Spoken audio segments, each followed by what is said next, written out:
अस्सलाम वालेकुम वरहमतुल्लाहि वबरकातुहू। दोस्तों, मैं हूं आपका भाई हाफिज़ गुलाम मुस्तफ़ा सऊदी अरब से। दोस्तों, इस वीडियो के अंदर आप लोगों से 4 चीज़ें शेयर कर रहा हूं।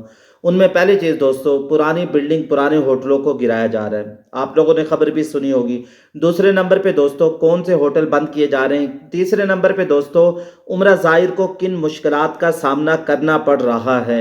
चौथे नंबर पे दोस्तों, कब नया सिस्टम आएगा, नए होटल कब तक बनेंगे, ये सारी मुश्किलात परेशानी कब तक दूर हो। दोस्तों, प्लीज़ वीडियो को आखिर तक पूरा सुनकर जाएंगे तो इंशाल्लाह सारी बात समझ आ जाएगी। दोस्तों, पुरानी बिल्डिंग आप लोग जानते हैं इंसानी जानों को ले रही थी। काफ़ी लोग इससे पहले भी वफात पा चुके, शहीद हो चुके। अंदर की जो लिफ्टें हैं वो काम नहीं करती, जैसे कि आप लोगों ने हज 2024 में भी देखा। लिफ्ट के बंद होने की वजह से, लिफ्ट के ख़राब होने की वजह से उम्रा ज़ाहिर अंदर फंस गए, उम्रा ज़ाहिर गिर गए, उनकी जानें चली गई। पुराने होटल नकारा हो चुके हैं। आगे जाके ये बताता हूँ इनकी लिमिट कितनी होती है, कितनी से कितनी लिमिट तक ये बिल्डिंगें गिराई जाती। दूसरे नंबर पे दोस्तों, कौन से होटल बंद हो रहे हैं।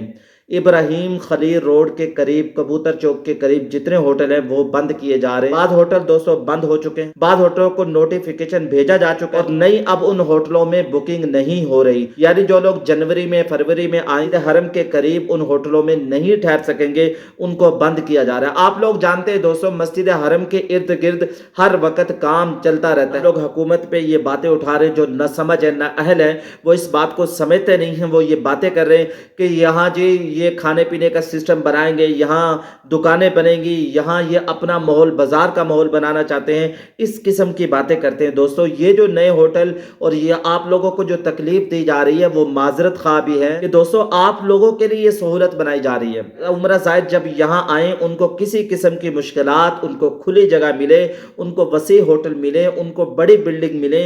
आगे जाके बताता हूँ कितना बड़ा इंतजाम किया जा रहा है, कितने बड़ी यानी बिल्डिंग बनाई जा रही है। आगे आप लोग सुन के जाइए। ज़ाहिर तौर पे मुश्किलात हो रही हैं।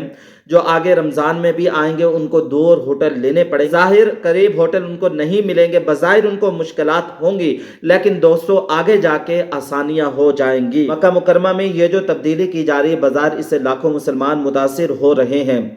जी हाँ, इब्राहिम खलील रोड, कबूतर चौक, दूसरे इलाकों में होटलों को गिराया जा रहा है। मगर सवाल ये कि ये गिराने के बाद हज उम्रा के जो लोग आएंगे उनके लिए रिहाइश मुकम्मल हो जाएगी, उनको आसानी से यहाँ यानी जगह मिल जाएगी। दोस्तों, ये सब एक बड़े मंसूबे का हिस्सा है। सऊदी हुकूमत ने विजन 2030 के तहत मक्का मुकरमा को जदीद तरीन इस्लामी शहर बनाने का फैसला किया है। इस प्लान के तहत पुराने और कमजोर होटल की उम्र 25 से 50 साल हो चुकी हैं, उनको गिराया जा के इनकी जगह नए होटल बनाए जा सके। इनकी जगह 30 मंजिला 2000 बेड वाले जदीद होटल तामीर किए जाएंगे, जिनमें सहूलत भी बढ़ाई जाएगी। दोस्तों, जब सहूलत बढ़ेगी, नया निज़ाम आएगा, जदीद सिस्टम होगा, जदीद टेक्नोलॉजी होगी, तो होटल बाजार महंगे भी होंगे। अब लोग इस पे भी बातें करेंगे, जी नए होटल बना रहे हैं, ये कारोबार का जरिया बना रहे हैं, उन होटलों को महंगा क्यों रख रहे हैं। भाई, जब आप लोगों को नई सहूलत दी जाएगी, नई टेक्नोलॉजी हो, उसका रेट भी उसके हिसाब से होगा। कबूतर चौक के इर्द गिर्द तमाम होटल इस वक्त बंद कर दिए गए ताकि वहां नया होटलिंग सिस्टम तैयार किया जा सके। सबसे बड़ा होटल 2026 में खुलेगा। इसके बाद 2027 तक तकरीबन 8500 होटल रूम्स नए तैयार हो जाएंगे। 2030 तक बहुत से इंटरनेशनल होटल जैसे बड़े बड़े होटल आप लोगों को मुख्तलिफ यहाँ पे मिले। जो यहाँ 20 से 25 साल से रह रहे हैं वो जानते हैं, हरम शरीफ के इर्द गिर्द नया काम हर वक्त होता रहता है, तोसी होती रहती है। जैसे सऊदी हुकूमत की पॉलिसी भी है, करोड़ों लोगों को बुलवाना चाहते हैं, उम्रा करवाना चाहते हैं, इस हिसाब से ये काम हो रहा है। अलावा दोस्तों, परेशान होने की कोई बात नहीं है, ये उम्रा ज़ाहिर के लिए किया जा रहा है, आप लोगों की सहूलत के लिए किया जा रहा है। अगर आप लोग कुछ पूछना चाहते हैं तो कमेंट्स बॉक्स में पूछ सकते हैं। दुआ में याद रखिएगा। अस्सलामु अलैकुम वरहमतुल्लाहि वबरकातुहू।